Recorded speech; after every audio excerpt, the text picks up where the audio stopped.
Hari Om and greetings from Flint.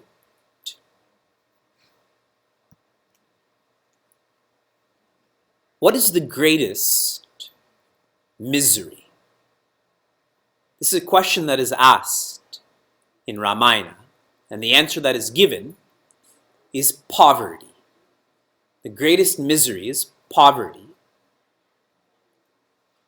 For us who study Ramayana, the lifestyles we live, we are not experiencing poverty, a physical poverty. An even more miserable poverty is poverty of prioritization.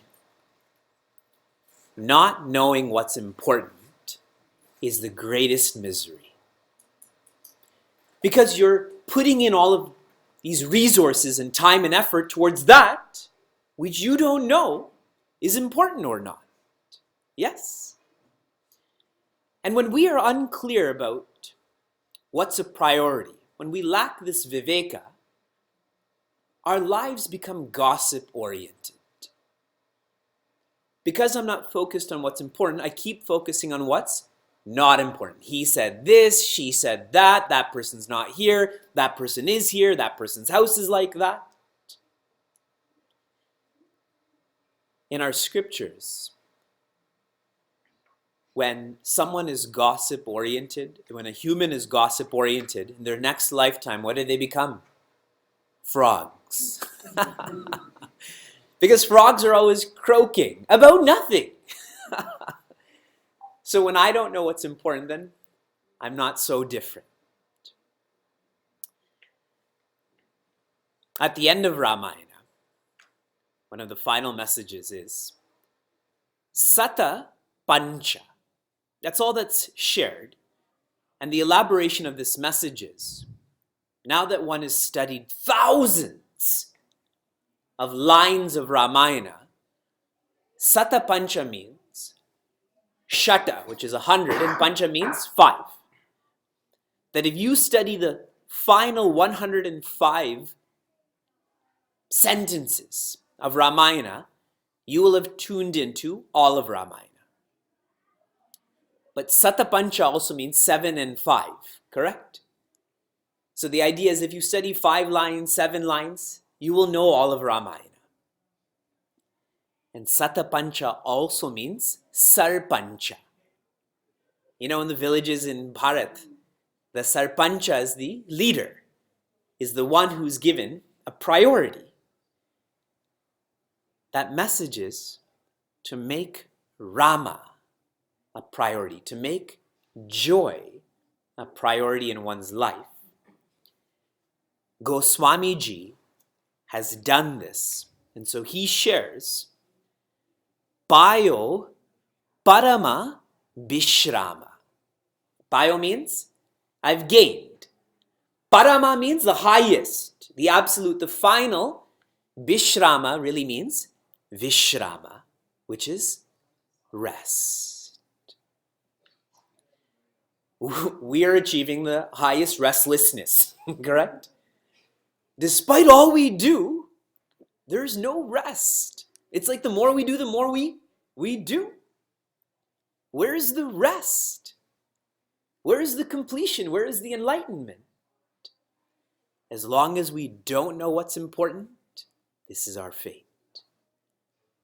But by experiencing Ramayana and now Bhagavatam, what's important becomes clearer and clearer and clearer. It's like driving in a blizzard versus driving in the sun. There's rest. That drive is enjoyable, isn't it? We continue. Rishi Vyasa has done so much for Sanatana Dharma, volumized the Vedas, took the essence and presented it as a Vedanta Sutras, wrote the Mahabharata, and still he feels all of his contribution, I don't want to use the word meaningless, but is not fully meaningful. Now we should just put ourselves in comparison to that he feels that what he's done has not been fully meaningful. At that time, in that moment of sincerity, Bhagavan Vishnu teaches Bhagavan Brahma, who teaches his son, that is Rishi Narada, who teaches Rishi Vyasa that he should write Bhagavatam. It is Bhagavan Narayana who taught Bhagavatam first to Bhagavan Brahma. And Bhagavan Brahma told his son Rishi Narada, you should encourage Rishi Vyasa to do the same, to share this forward. Like in Ramayana, who's the original author of Ramayana? Not Valmiki Ji, it's Bhagavan Shiva. But Valmiki Ji was the first to document this. So in this case, it was Rishi Vyasa who documented this. And Rishi Vyasa shared this with his son, Rishi Shuka. And through this parampara, bhakti has been established. And when bhakti is established, what else grows?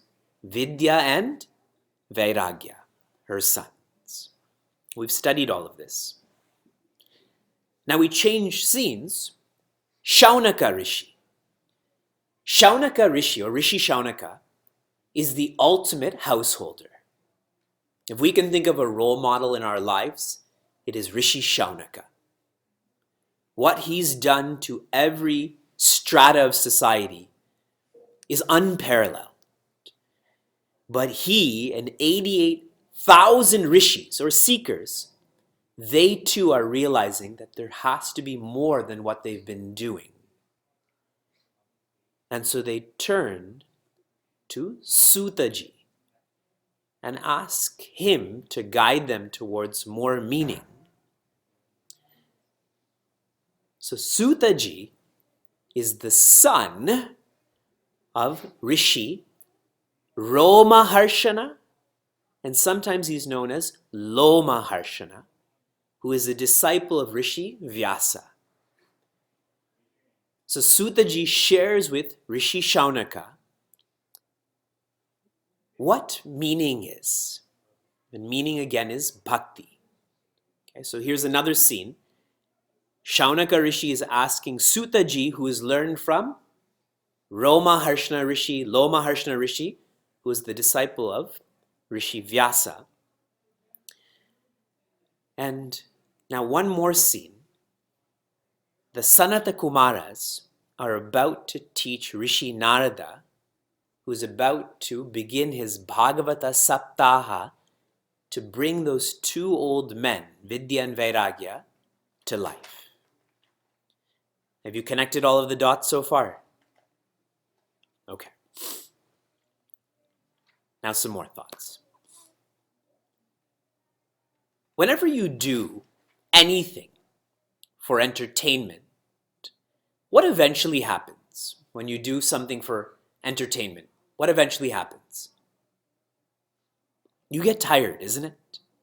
When you go on vacation, you eventually get tired. When you binge on Netflix, you eventually, the first show is quite enjoyable, but eventually you get tired of that also. Whenever you do anything for enlightenment, you don't get tired, you get tuned. You get tuned into that particular experience. It becomes quite immersive. How can I learn from this experience? How can I grow from this experience? One of the prerequisites to ensure that Bhagavatam is not externalized like chemistry is, like economics is, like the news is Vairagya. Is Vairagya. When someone has a very complex lifestyle, when their lifestyle has not been simplified, they're too busy for Bhagavatam. They'll drop their kids off and leave. They'll be on their phones. They're too busy. Busy on what? On that poverty of priorities. And if not too busy, lazy. As Bhagavatam is being shared, they're unable to go with that train of thought. One becomes dull, one becomes sleepy. So vairagya is a prerequisite, and in our day-to-day affairs, it means having a simple lifestyle. Simple living, high thinking. Bhagavatam is teaching us the art of dying. See, every one of us is going to die. And when I say every one of us, I'm talking about the body. Every one of our bodies is going to die. But the art of dying that we learn in Bhagavatam is not the art of dying for the body. All of us already know that, correct? Overeat. Don't exercise. Don't look after your health. That's not the art of dying. That's fast forward when it comes to dying. What we learn is the art of dying for the ego. For the ego. For every sincere seeker, what tires them out the most, what saddens them the most is the ego. The conflict that comes with comparing, the conflict that comes with the sense of separation is exhausting. But when one has had enough of this, that is that vairagya. I'm letting go of pleasure, possession, position, and I'm going to focus on peace. Then Bhagavatam comes to life. Please remember, we haven't begun Bhagavatam yet. This is all Bhagavata Mahatmya. This is the praise of Bhagavatam, so there's more respect. The more you respect, the more you receive. When Bhakti Devi is conversing with Rishi Narada, and she asks Rishi Narada, how come that Raja Parikshita allowed Kali to live in this kingdom? Raja Parikshita is noble, thoughtful, thorough. How is it that Kali can still live here? And there's a famous shloka from Bhagavatam I'll share with all of you. Rishi Narada's response. She's essentially complaining, blaming. And he says, Kalina sadrisha kopi yogo nasti vararane tasmin tvam stapa ishyami gehe gehe jane jane, which means Kalina sadrisha kopi. There is no other time than Kali. Kali is incomparable. This yuga nasti varanane, he's telling this beautiful Bhakti Devi that we are lucky that we are living in the time of Kali. You never hear that, correct? But here Rishi Narada is saying that. Why? Tasmin stvam stapa ishyami. In this period, I, Rishi Narada, am going to establish you where? Gehe gehe, which means home to home, jane jane, heart to heart. In Kali, we are most receptive to bhakti. In other periods of time, we are less receptive. And I'll explain some of the logic behind this. What's beautiful about an infant? What's beautiful about an infant is that they ask for help, isn't it? An infant will ask for help. When our son is tired, he just puts his hands up. When he's hungry, he cries. He asks for help. When was the last time we asked for help sincerely? Isn't it? Our pride doesn't allow us to ask for help. We cannot be freed from limitations. We cannot be freed from Maya by ourselves. Surrender is when I put my hands up like Mother Draupadi and say that I cannot keep this sari on myself. Om Namah Parvati Pate Har Har Mahadev. Bhakti. One can be receptive to bhakti in this period of time. And a comparison is given. The Veda is compared to a tree. If Veda is compared to a tree, what is Bhagavatam compared to? A mango. Indian examples, right? So why? See, the Veda is the tree, the mango is the tree too, but can you eat any part of that tree? Can you start chewing on the bark, on the roots? You can, but it's hard. But with that mango, it's also the tree, but it is the essence of the tree. It's easy to eat that, correct? The Veda is compared to milk. Then what does Bhagavatam become? Yogurt or ghee. It is the essence. Now, if we go with butter, with ghee, can you light a lamp by putting that wick in milk? You can't. But with that ghee, you can, correct? Even though they're the same. But Bhagavatam has this specialty. In this comparison, this mango from the tree has naturally fallen off, has ripened to such an extent. And my point here is that, see, if I pull off a fruit from a tree, maybe it's not ready to be pulled off, but this fruit has naturally come off. That's how pure Bhagavatam is. Giving you some more substance to this. At the end of the Mahabharata, when Bhagavan Krishna is leaving his friends and family, one of his closest bhaktas, what is his name? Uddhava. Uddhava says, Bhagavan Krishna, when you leave here, you are going to be taking dharma with you. Because you are the icon of responsibility. Nobody is more responsible than you. You've looked after everyone. What will we do without you? And Bhagavan Krishna paused. He thought about it. You're right, Uddhavaji. And so, his teja, his power, his essence, he said, I now transform into Bhagavatam. Srimad Bhagavatam is known as Vangmayi Murti. Now open up these words. What does Murti mean? Form. Vang or Vak, which means speech or word. These words are actually the form of Bhagavan Krishna. Now please try to visualize that. Mahatma Gandhi says, my life is my message, correct?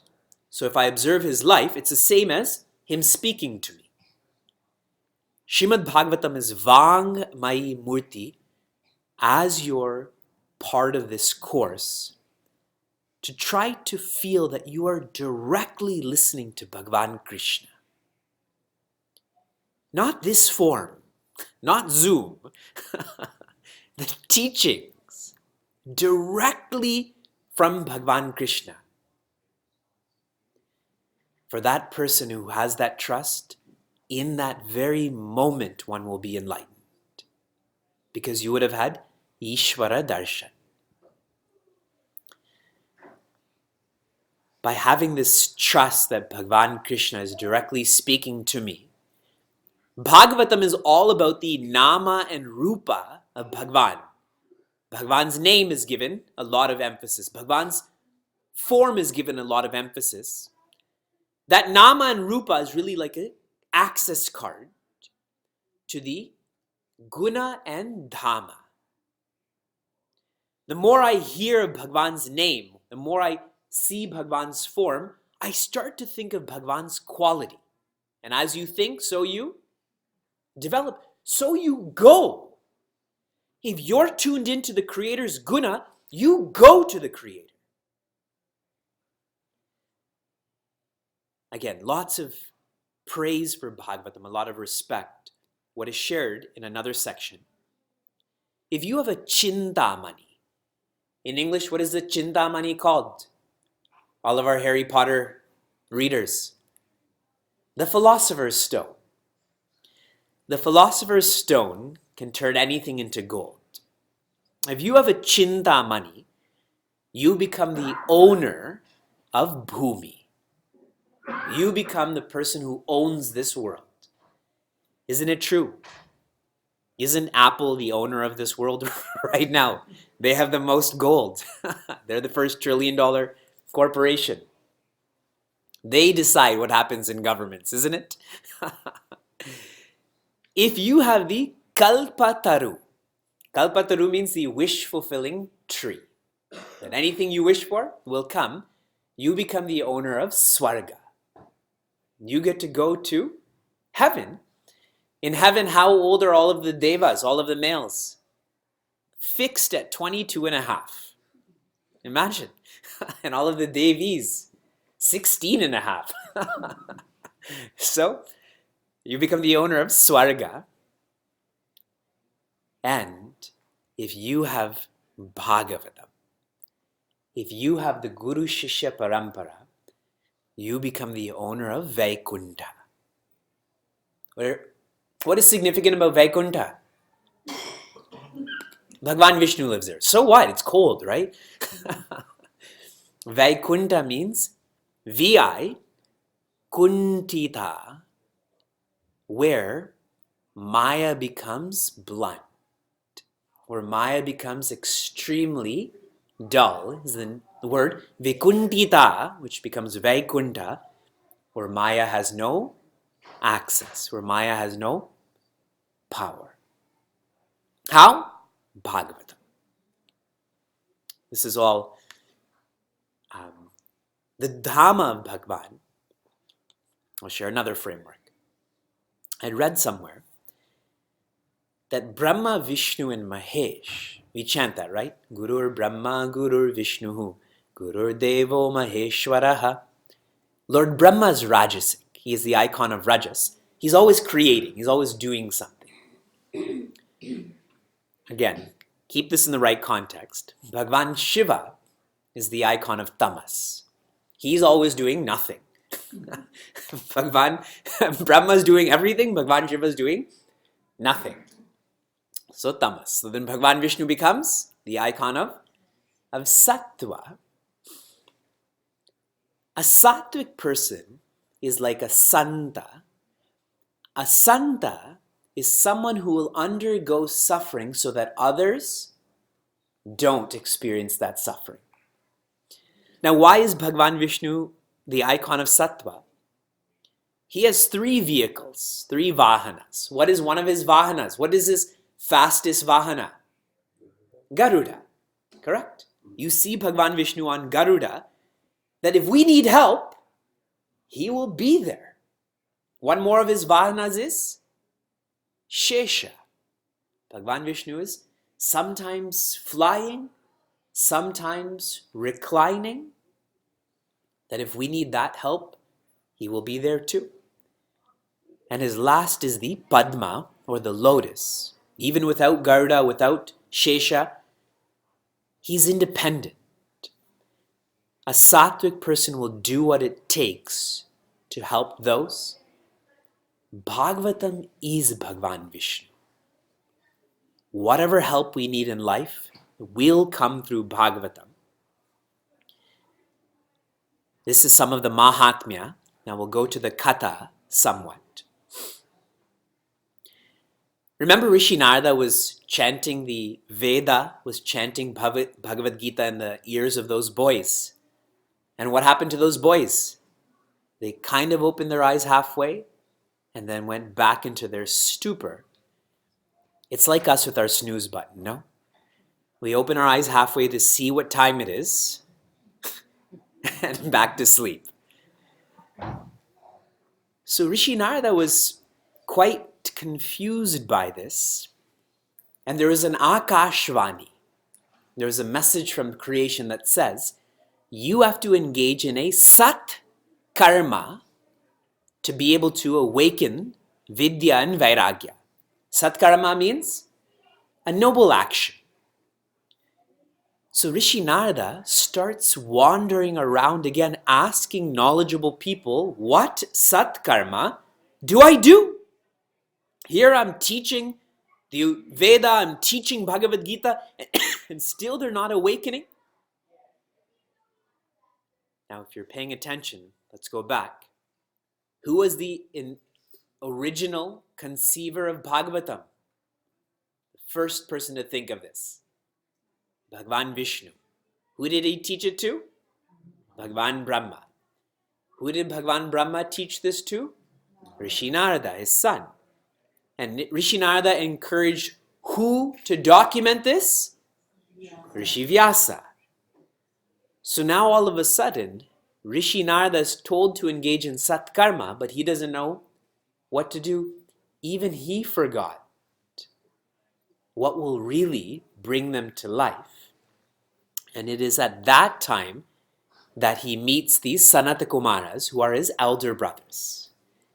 And the Sanata Kumaras tell Rishi Narada that the satkarma is for you to organize a Bhagavata Saptaha. That is what will bring Vidya and Vairagya back to life. Bhagavatam, as the Sanata Kumaras are describing to Rishi Narada, he says this is a Jnana Yajna. Where have you heard the word Jnana Yajna before? Bhagavad Gita. What chapter? Chapter 4. That connection between Bhagavad Gita and Bhagavatam. When we get to the first chapter, the first verse of Srimad Bhagavatam says, Satyam Param Dhimahi. Dhimahi means we will reflect, we will attach our intellect to the highest truth. Now tell me, what do the Upanishads teach? The same, isn't it? What does Bhagavad Gita teach? The same. We should try not to have that pride to think that the Upanishad or Bhagavad Gita is higher than Bhagavatam, just different. That's all. When Rishi Narada hears that he has to organize a Bhagavata Saptaha, one of the first questions he asks his brother is, where? Where do you organize this Bhagavata Saptaha? And the Sanata Kumaras say, near Ananda Kanana. Ananda Kanana. Does anyone know where that is? Varanasi. This should be organized on the banks of the Ganga. So here we're doing it virtually. Does that count? As the banks of the Ganga. This is cyberspace, so I suppose. Ananda Kanana means, you have to understand the Vedanta of this, where people's priority is Ananda. When our priority becomes Ananda, we forget about our vices. Here, do you care how rich the person is next to you? When you walked into this building, did it matter if you have a high school degree or not? Here, everyone's priority is Ananda. So Bhagavata Saptaha should be organized where people are making this a priority. So you don't have to go to Varanasi. You can be in Varanasi, but if you're thinking about people watching you, that's not Varanasi then, correct? That's just a flow of ego. So this is where it should be done. Then Rishi Narada says, when? When do I organize this Bhagavata Saptaha? And his brothers say, it shouldn't be a Saptaha. Anytime and all the time, Bhagavatam should be thought about, should be taught about. But if you can't do this anytime or all the time, at least for 7 days. That is how the tradition has come to be for this Saptaha. And what's lovely about this message, this is very different than some rituals. Some rituals you can't do at a certain period of time, correct? Some rituals certain people can't do. But with Bhagavatam, the message is anyone, anytime. All people, all the time. So universal. So when Rishi Narada heard this open forum of where and when, he took the sankalpa and he goes to Varanasi, and all he's doing is sitting down, thinking about how to prepare, and hundreds and thousands of people started running towards him. All of the mantras of the Vedas came to life and started running there. Many of the rishis who know all of this, they came running there. Ganga Devi came, Kaveri Devi came. They all started running there. And you know who else showed up? Bhakti, Vidya, and Vairagya. Remember Vidya and Vairagya? Those two boys who are in a coma. Just by the sankalpa to study Bhagavatam, those two boys came back to life. And when Rishi Narada saw Bhakti Devi with her sons, he was overjoyed that he wanted them to come back to life, and they have. And what's being shared here is that when someone has faith in Bhagavatam, it's not about bhakti. Bhakti establishes or brings with her, that vidya and vairagya. This is the power of Shravana. Just by listening, how many people now? We're in like 10 cities. One Vakta using this small area that is my tongue. There's so many Shrotas. And everyone, including the Vakta, can be purified by Shravana. So now Shaunaka Rishi's hearing all of this, just like all of you are hearing this. And he's questioning Sutaji, saying it sounds like an exaggeration. How many of you feel what I'm sharing is an exaggeration? Right? I know your hand is not up, but that sense is there. So essentially, Shaunaka Rishi is asking for proof. Prove to me what you're sharing is true. So now the next portion of the Bhagavata Mahatmya gives proof that even the worst person, someone whose full-time job is sinning, even they can find rest. And the next chapter, when we continue next week, will be about a very special personality. Her name is Dunduli. Dunduli. Dunduli contains the word dun, dun, dun. This very noisy person. And just to give you one descriptive phrase of Dunduli, it's so hilarious. I wish you could study Bhagavatam, perhaps the way I'm studying, because it's hilarious. Like, I wake up early and laugh as I study Bhagavatam. There's so much bhakti and so much comedy also. She is known as Sva Vakya Stapakiya. Sva Vakya Stapakiya means the one who always has the last word. That her word should always be established last. Many spouses are like that, correct? That's how siblings fight too, right? Infinity times 1, period. So Dunduli is like that, and she is a interesting, vicious personality. And even she is freed by Bhagavatam. None of you are like Dunduli fully.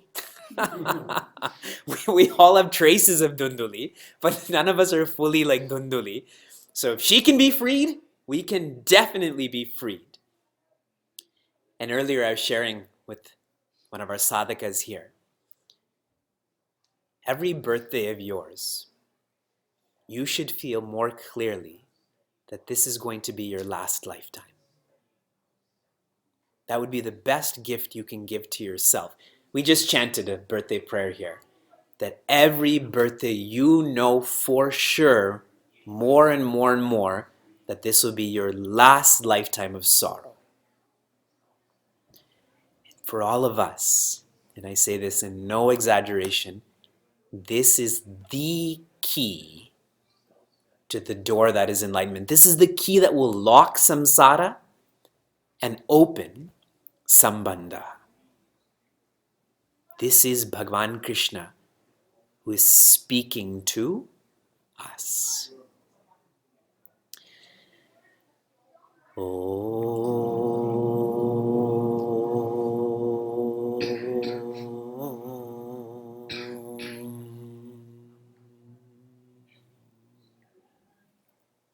Narayana.